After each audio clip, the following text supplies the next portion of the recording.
Hai, kembali di podcast Science for the Future, tempat kita berbincang santai tentang teknologi masa depan.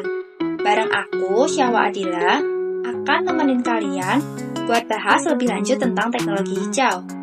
Di series ini, kita bakal ngulas balik topik yang udah dibahas di seri-seri sebelumnya nih sobat, tentang konsep teknologi hijau, tantangan dan peluang teknologi hijau di Indonesia, sumber-sumber energi terbarukan yang dapat digunakan, dan penerapan teknologi hijau dalam kehidupan. Di series ini, kita juga bakal bahas apa aja yang bisa kita lakukan sebagai generasi muda untuk mendukung teknologi hijau. Nah, dari seri-seri sebelumnya, kita tahu kalau konsep teknologi hijau ini bukanlah hal yang baru, tapi inovasi ini cukup menjanjikan untuk mengatasi berbagai permasalahan energi dan lingkungan. Selain itu, teknologi ini sudah cukup banyak loh dilirik pihak-pihak yang aktif dalam menyuarakan teknologi ramah lingkungan. Tapi kenapa ya teknologi ini belum banyak diterapkan di Indonesia? Ya karena sebagaimana kita tahu, negara kita ini merupakan negara berkembang yang masih banyak banget PR-nya dari segi infrastruktur, pendanaan, pola pikir masyarakat, sampai birokrasi pemerintah. Tapi tenang sobat, di balik tantangan-tantangan itu, negara kita masih punya kok peluang besar dalam memanfaatkan sumber energi yang ada. Contohnya aja, negara kita yang merupakan negara tropis ini punya peluang besar dalam pemanfaatan sumber energi matahari loh, seperti dalam penggunaan panel surya. Kemudian, sumber energi lain yang juga punya potensi besar adalah energi angin dan air.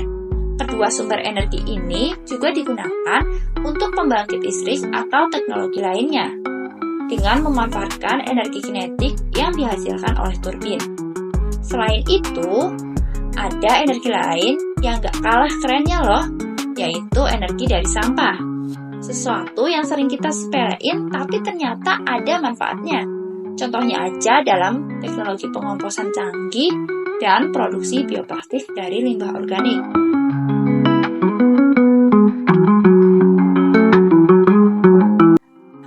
Tapi pernah gak sih kamu lihat orang naik sepeda, motor, atau mobil listrik di jalan?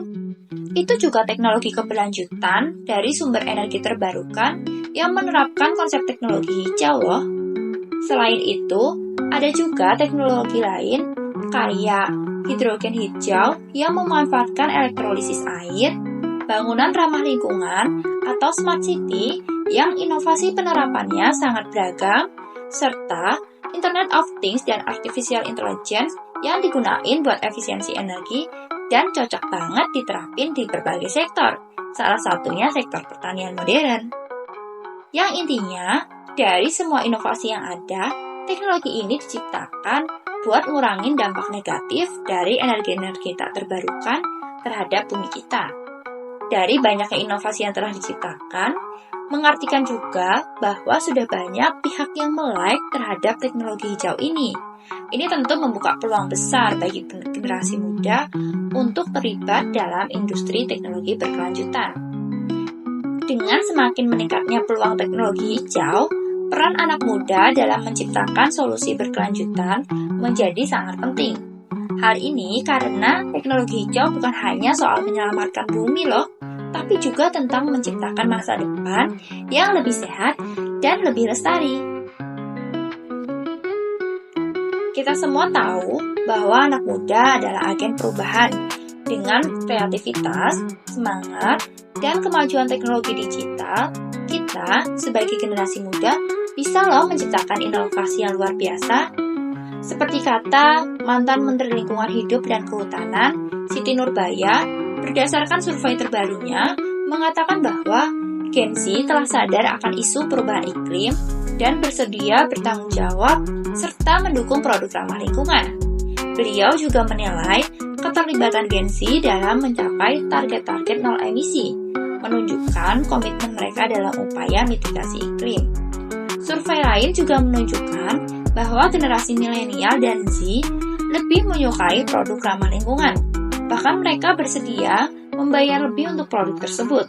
Hal ini adalah salah satu bentuk tanggung jawab sosial mereka terhadap lingkungan yang jarang terjadi pada generasi-generasi sebelumnya.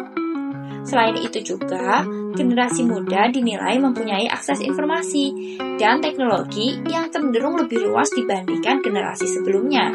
Dengan platform digital, kita bisa mengedukasi masyarakat, menyebarkan kesadaran tentang isu lingkungan, dan bahkan memulai gerakan perubahan loh.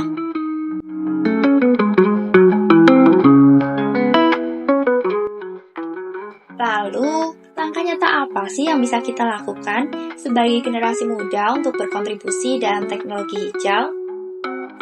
Nggak perlu nunggu buat bikin startup atau nemuin inovasi besar dulu ya. Banyak kok hal sederhana yang bisa kita mulai biasakan.